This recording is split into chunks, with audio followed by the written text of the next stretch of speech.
There's no sugarcoating this. Until the Rams' offensive line gets healthy, they do not stand a chance against an elite pass rush.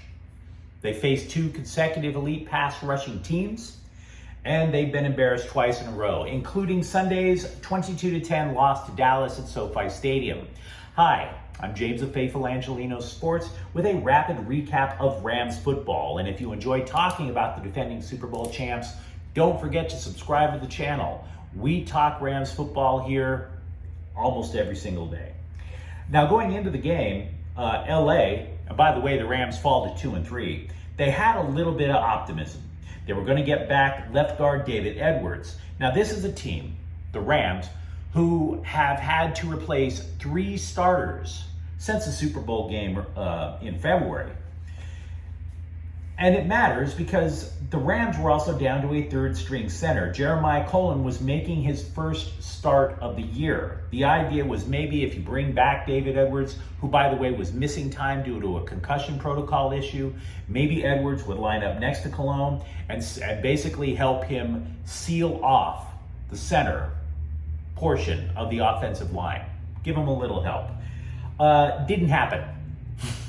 3rd play of the game, Dorrance Armstrong slid between Edwards and Cologne. He blew up Matthew Stafford. DeMarcus Lawrence picks up a fumble, scores. 2nd possession, the Rams go 3 and out, and it's Armstrong all over again. He blocks a punt. That gets converted into a field goal. Los Angeles is down 9-0, and the game is barely 5 minutes old. Now, LA briefly held the lead at 10-9. It was kind of a fluky play. Cooper Kupp took a very short pass over the middle, then noticed that nobody was in front of him, so he turned and ran 75 yards to get a touchdown, and that put the Rams up briefly 10-9. But the writing was on the wall. The Rams can't block right now. They can't block right now. All Dallas needed was the bare minimum of an offense to win. By the way, they got the bare minimum, the barest of minimums. They only had 1 touchdown. That was a Tony Pollard on offense, by the way. It was a Tony Pollard 57-yard carry. What would you call the bare minimum? How about Dallas only passing for 76 yards?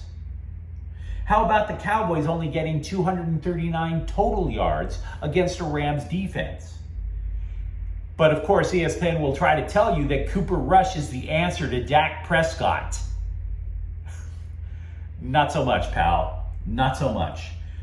But still, look, Dallas gets the win, and they deserve the win. They're 4-1. What is the impact of being down as many as 7 offensive linemen? Well, and by the way, Edwards wound up leaving the game again. We don't know necessarily the extent of the injury. But the impact of being down 7 offensive linemen, it's intense. The Rams only rushed for 38 yards. 38. Stafford, he was sacked 7 times against Buffalo in the season opener. He was sacked 7 more times on Monday Night Football against San Francisco. Sunday, sacked 5 more times. Put it this way. We can read articles that are going to blame Stafford for this, that, and the other. We can read articles that'll blame the wide receivers for not getting open or the running backs for not getting yards. Absolutely none of it matters until they get blocked. Until you can block the other team's defensive front, nothing else matters. And that's the problem that the Rams we have to be real about this. We have to be real. They have to get healthy. Did you not notice how many times the Rams came very close to getting called for delay of game? There's a reason for it. The reason is you would see Matthew Stafford pointing at the defensive front. The center is supposed to call the blocking scheme. This is Cologne making his first start. He can't do it yet. It's his first start. So Stafford, who's in the film room all week long, he would have a better idea to tell his offensive lineman who to block than the center would. It took more time. Stafford can only do so much. And frankly, when you're down to your 3rd string center and a bunch of reserves on the offensive line, they can only do much. They have to wait until they can get healthy. There is simply no other way around it. Now, the Rams will get a break next weekend because Carolina doesn't have the pass rush of a Buffalo. Carolina doesn't have the pass rush of a San Francisco or a Dallas. And then they get a bye week. So to be frank, even though the Rams are 2-3, I don't see a reason to panic yet. But man, let's be real. They looked awful today. There's just no sugarcoating it.